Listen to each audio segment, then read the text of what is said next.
This is Research Like a Pro, episode 73, Percy, part 1. Welcome to Research Like a Pro, a genealogy podcast about taking your research to the next level, hosted by Nicole Dyer and Diana Elder, accredited genealogy professional. Diana and Nicole are the mother-daughter team at FamilyLocket.com and the creators of the Amazon best-selling book, Research Like a Pro, A Genealogist Guide. I'm Nicole, co-host of the podcast. Join Diana and me as we discuss how to stay organized, make progress in our research, and solve difficult cases. Let's go. Hi, everyone, and welcome to the show. I'm Nicole Dyer, co-host of the Research Like a Pro genealogy podcast. I'm here with accredited genealogist Diana Elder. Hi, Diana. Hi, Nicole. How are you doing today? I'm doing well. I have been working a lot with the What Are the Odds tool for finding where a person fits into a known descendancy tree using shared centimorgans from DNA matches. And I've learned a lot about how to use it. It is a very helpful resource. And I just have been experimenting with adding half relationships because the person I'm trying to identify was probably the result of a relationship or an affair between two people who were married to other people.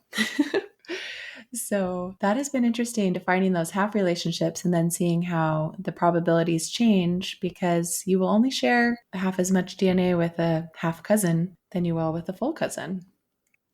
Well, I think that half relationships are often something that we forget about, and they can really throw off our findings if we don't think about them. So I think that's so great that you're using the What Are the Odds tool.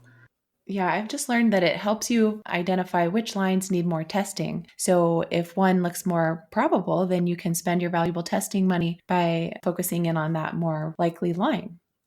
Great. Well, I'm excited to see how we can continue to use DNA and all these great tools in our research. So fun. Let's do our listener spotlight. This is from NS Meltekot, and they say, great resource for shoring up research skills. I attended an NGS conference last year and discovered that my research over the last 20 years was not up to any standards. When I got home, I wanted to find resources that would help me learn more about how to be a better researcher, and this has been my absolute favorite. Nicole and Diana make disciplined research and critical analysis feel approachable, and I found my skills have developed a lot just from this podcast. I also highly recommend their book, and I look forward to taking some of their classes once I feel I can dedicate the time to it. Working mom with a toddler in parentheses. Thanks for all you do, Nicole and Diana. Well, thank you so much for that wonderful review. We love to hear that we're helping people become better researchers. We have both taught for years genealogy to others, and so fun to have a platform where we're reaching many, many more people. So thank you for that. Keep those reviews coming. We love to spotlight our listeners. That was a good one. Thank you. Well, today we are talking about PERSI. And do you know what PERSI is? Well, it's the periodical source index. And so the abbreviation PERSI, P-E-R-S-I, is from the first part of the word periodical, P-E-R, and then source, index, S-I. So this refers to the periodicals that were indexed by the Allen County Public Library in Fort Wayne that are of use to genealogists. The Genealogy Center at the Allen County Public Library is an amazing resource. It's the second largest family history library in the United States. And they had collected hundreds of periodicals created by genealogy societies and historical societies. And since it was difficult for people to know what was in them, back in 1986, they created this subject index that would help researchers find articles that would relate to their research and help them to know what's already been done on families and help them with local history and understanding just more about the place and the time that they were researching. So now this index includes more than 11,000 genealogical, historical, and patriotic periodicals, including magazines, newsletters, journals created by societies from around the US, Canada, Great Britain, Australia, and Ireland. So isn't that a lot? That's an amazing amount of information. I know when I first started hearing about Percy, it sounded so difficult to ever use, and I would think, I really want to try that, but I didn't know how to use it.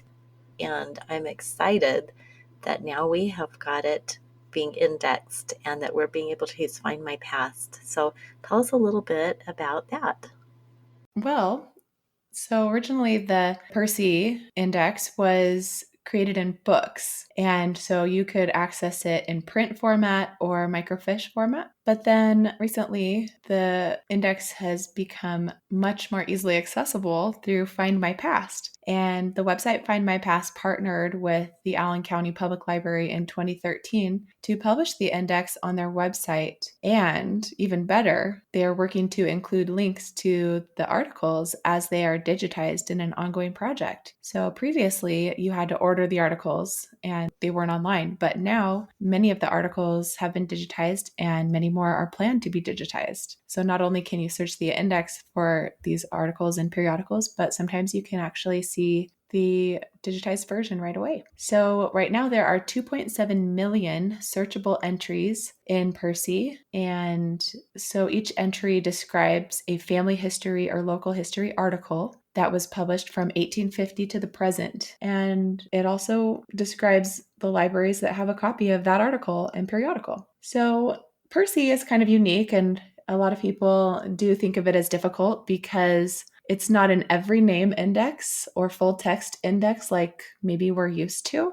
When we're searching in these online databases, we just go and put in a name or put in the text we want to find within the index, but it's more of a subject index. And the subjects are kind of broad. So you don't really always know what you will find within the article. So it does take a bit of creativity when you're searching to know what to type in. And so that's why we wanted to have a podcast about this, because I recently gave a presentation about Percy to a local genealogical society, and I learned a lot, even though I'd used Percy before. And so the way that I search Percy is much different now that I've really done a deep dive into it. And we wanted to share some of those tips with you so that it can become a more useful database for you as well.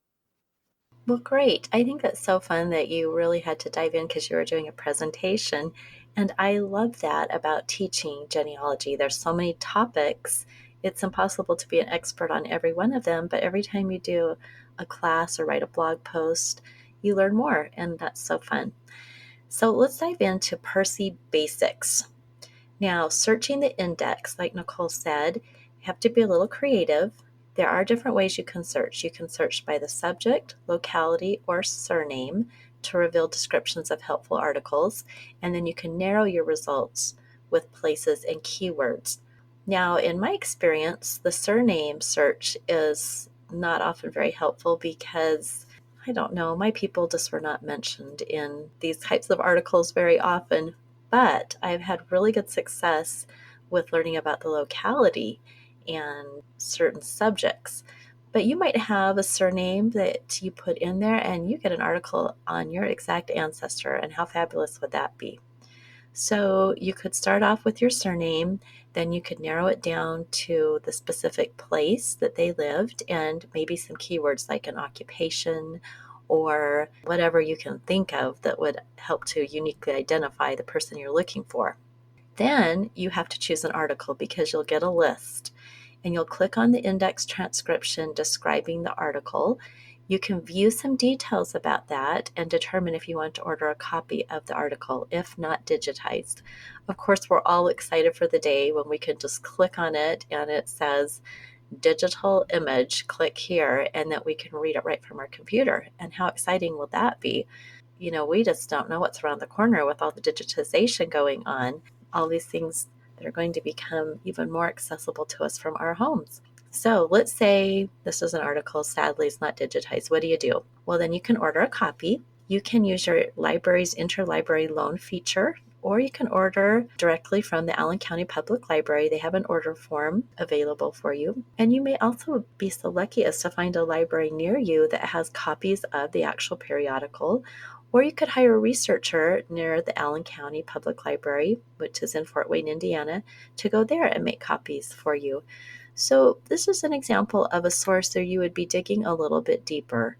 We have said many, many times, not everything you need to find for your family is online, and this would be a great example of that. You may need to dig deeper. If you're at the Family History Library, they have a huge collection of periodicals, and it's very possible that you would be able to find that article there. And if you're planning a trip to Utah and the library, you may want to just, throughout the year, make a list of these different periodicals you would like to check while you're there, because in one place you could get a lot of them. That's a great tip. I like the idea of keeping a running list. And I do that as well with Percy because if I have a lot of things I want to order all at once, it's easier to just go to my interlibrary loan system and put them all in real quick than to do one at a time every time I think of it. So that was a good review of the basics of Percy. You search the index, you find an article of interest, and then you order a copy. So, why would you want to go to the trouble of ordering a copy or trying to access this database?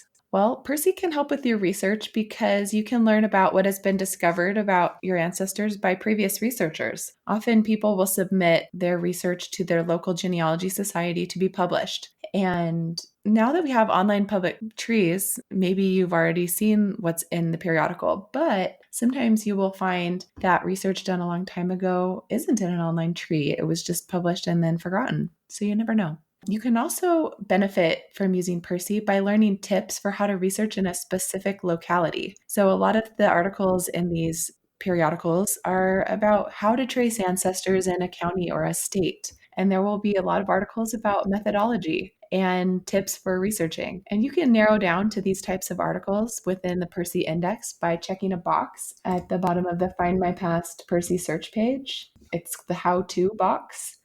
So you can eliminate those by clicking the no. And if you leave it open, you'll see the how to articles.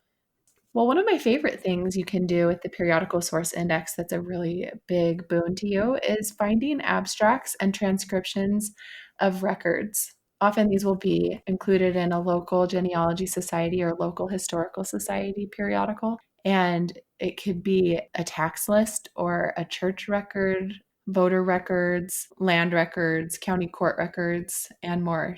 The benefit of using these is that they've been transcribed by somebody who maybe is more familiar with the surnames in the area. So the transcriptions may be better than an online index at Ancestry. And there could be a digitized court book online, but you don't want to go through every single page reading all of the cursive handwriting. And so a Percy transcription or abstract of those court records done by a local genealogy society can really give you a jump start on what's available from that court record book. So in all good historical research, the first step is to get an overview of what's already been published about your topic. And so going to periodicals, and specifically these genealogy periodicals available through Percy, is a pretty good first step for genealogy and historical research that you're doing for your family. So just remember that these published articles, transcriptions, and abstracts could really help you save some time. Another thing that Percy can help you do is learn what life was like for your ancestors. And the transcriptions of journals, diaries, and letters that you might find could help you see what it was like to live in a time and place. And although the transcriptions of these letters or diaries may not pertain to your ancestor, they could still help you see what it was like to live in Hawkins County, Tennessee in the 1800s, or whatever the location may be. And if you're trying to give some historical context to a family narrative that you're writing, I think Percy is a wonderful place to find those records that you need. And lastly, Percy can help you to gain a broader understanding of the historical and geographical context of the area that you're researching. So, we talk a lot about the research process and how important it is to do your locality research. And Percy can help you find articles that are very specific about places. If you can find a local genealogy or historical society that published articles about the local history there, those can often be much more helpful than a Wikipedia article or something that you can find easily online. So it helps you go deeper. And some of the things that you might see in one of these local journals would be local history, local parishes and church history, places of immigration and settlement, occupations and communities, ethnic group history, fraternal and religious groups, and battles and military units. So if you've ever wondered more about any of those subjects, those are the type of things that are often found in periodicals and indexed in Percy. So those are some great reasons for using Percy. Well, I used Percy in a recent research project because I was researching a Swedish man in Worcester, Massachusetts, and I wanted to learn more about the Swedish immigrants there. And I found several articles in Percy, and they were up at the Family History Library, so I was able to easily go up and pull those and read those. And it was so interesting because I learned all about the reasons why the Swedes were immigrating to that area and what they were working on. It really, really lent a lot of context to the research problem and gave me so much more to give to the client than I could find online. There just really wasn't a lot of information online about this topic, but the articles in Percy were fabulous. So that was a great experience with using it. That's such a good example. Okay, so let's talk about when to use Percy in the research process. So, longtime listeners of Research Like a Pro genealogy podcasts know that we've got 7 steps, and there are 3 of them that are really applicable to using Percy. The first step is objective, so you have to focus in on what you want to actually do in your project. Second step is to analyze all of your records, everything that's been known. Then we get to number 3, which is location research, and this is a great place to use Percy. So this is where we learn about all the locations pertinent to our research objective. And we have come up with a few questions as we have analyzed our records. And now we may want to dive more into the localities to learn about how we can answer those questions. So we consult sources that teach us about the local history of that region. And often we can turn to online sources like Wikipedia or local historical society pages. But you may want to find something like I did with the Swedish project in Massachusetts that is a little bit more specific or is more fleshed out. Some of the online things may not give as much information as you would like. Now, if you're creating your own locality guide for a region, you could add a section for periodicals that pertain to your locality, and you could include all the journals that you found through searching Percy for that location. So often a genealogy society will publish a periodical, and it's just for their area, maybe one county or a series of counties around their specific county. It could be, the northeastern part of the state, or maybe it's all of the state, or maybe all of a country. There's so many different ways that things could be divided up for these periodicals, but if you find a good periodical for your location, add that to your locality guide. That'll be really helpful as you're doing some research planning. So the next part of the Research Like a Pro process where you could use Percy is in the research planning. This lets you go back and look at your locality guide and find those sources that would really help you to reach your objective. So this is where you're going to find at least 5 or 6 sources that you want to search in a prioritized search. Now, when you're reviewing the published literature for a county, you may find that there are some Percy articles that would be very, very helpful for you. Just like Nicole talked about the possibility of a genealogy society transcribing or abstracting the court records, you might find something like that would be much more beneficial for you to start your research with than going page by page yourself through the court records. Now, the next step would be source citations and then research logs and then writing conclusions. So as you're working your plan, you will be searching those periodicals, and you'll, of course, make a source citation for each one. And as we teach, even if you find nothing in that article that pertains to your research question, you will still make a citation so that you know you have searched it. And that will be in your research log so that you know exactly when and where you have searched and what you've searched for. If you have found something, then you'll want to include that in your written conclusion. And as you write about the sources and the information from the periodical, you will be able to really flesh out your discussion of the subject. You may not have found a birth record or a marriage record. Maybe you just found information about the geography or the history, the customs, the economics of the area. And those are the things that can help us to make so many conclusions about why our ancestors were in the area, what they were doing. It helps make sense of everything that's happening around them. So you'll want to consider using Percy in all parts of the research process. And if it's a new source to you, then I would suggest maybe just do a little project on one of your ancestors and kind of have your focus be Percy to see what you could find new about them in a periodical that you've never found before. So that was a good discussion of when to use the periodical source index. Thank you. I thought it would be fun next to go over all of the subject categories that the Allen County Public Library has used in their indexing of these articles. So I found the list that I'm using in the Family Search Wiki, but it's a list of 22 main subject areas. And knowing these subject areas maybe will help you to get a better idea of what might be available to you in periodicals in Percy. I don't know, maybe I'll just read through these. Yeah, I think I'll just share them and then a little bit about what they mean. So the first one is biography. So this subject area is for an article that includes more than 3 main people. And then number 2 is cemeteries. And this could be listings of cemeteries, history of cemeteries, lot owners, plot maps, and photos. Then number 3 is census records. This could include federal, state, or municipal. Number 4 is church records, histories, records, directories, and photos. Number 5 is court records, civil, criminal, licenses, and so forth. Number 6 is deeds, and this only includes deeds and not broader land records. And it could include slaves if there are deeds pertaining to that. Number 7 is directories. Could be city, county, atlas directories, business, or manufacturing.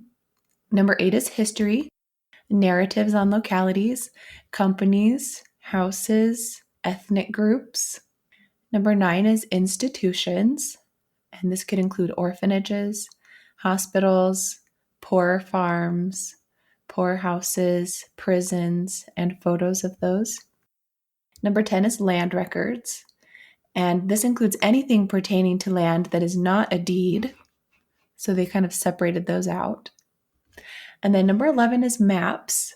So it could be migration trails, county boundary changes, plats, and there are just all kinds of maps. Number 12 is military records. And this could include muster rolls, regimental histories, troop movements, and photos. Number 13 is naturalization records. This could include declarations of intent, petitions, naturalizations. Number 14 is obituaries. This could include the full obituary or just an indexing of them by locality, and also death notices. Number 15 is other records or miscellaneous, and this could include all kinds of things that don't belong to any of the other record types.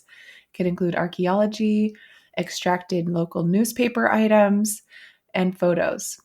Number 16 is passenger lists, and this could be ship histories, travel experiences, and other kinds of lists.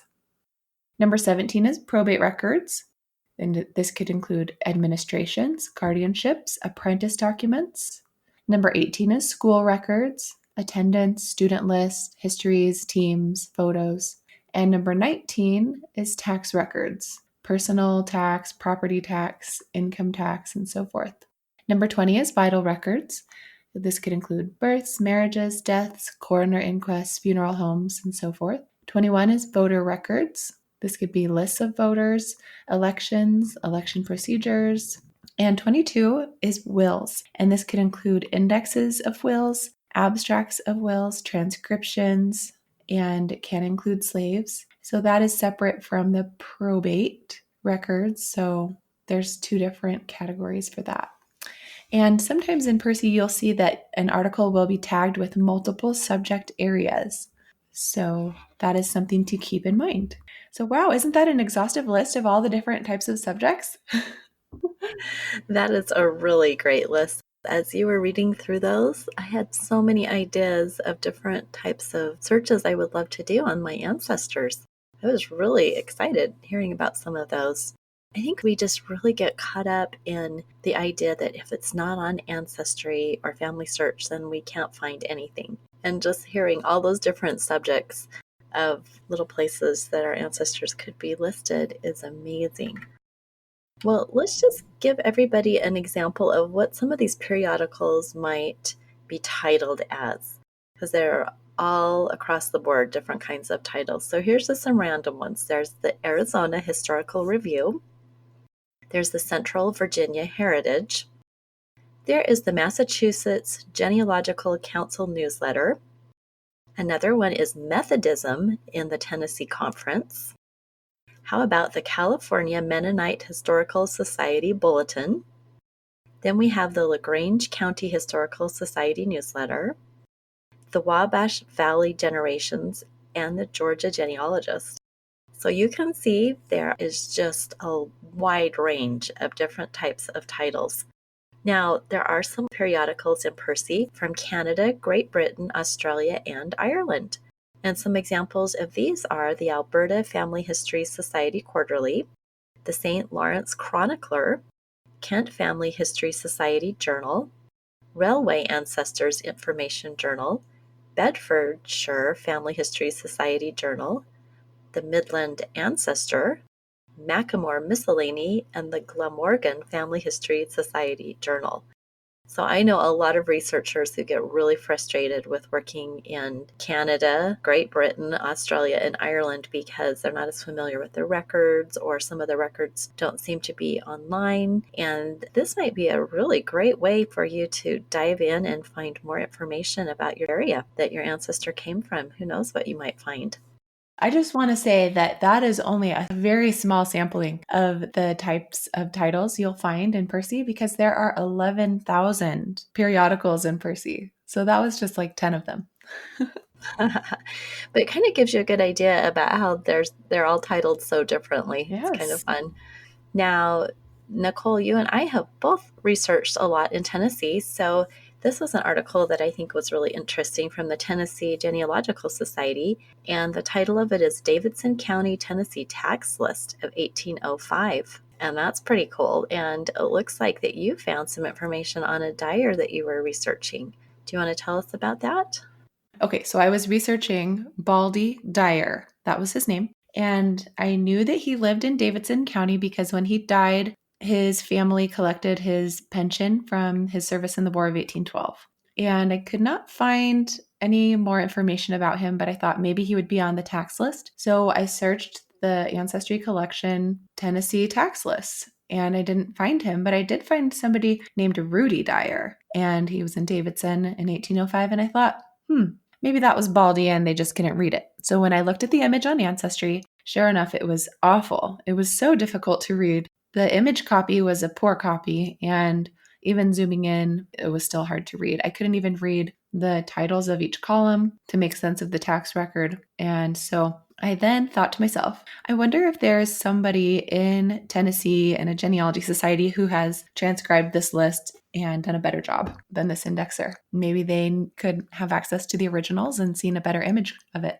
So I looked in Percy, and sure enough, this tax list had been transcribed in the Tennessee Genealogical Society's quarterly journal called Search and News. And it was done back in the spring of 1979. And I went to their website, and the Tennessee Genealogical Society has put all of these older journal titles on their website digitized for anyone to access for free. And then if you become a member, you can see their recent ones as well. So I just pulled up the spring 1979 PDF file of their journal and scrolled down to the article about the Davidson County, Tennessee tax list. And it had been transcribed for Baldy Dyer instead of Rudy Dyer. So wasn't that great? That I could then have the confirmation that it really was Baldy and that somebody looking at the original had transcribed it that way. And I could also understand the record better because it had the column headings and it had everyone's names typed out so nicely. So I could really see his associates who he lived near.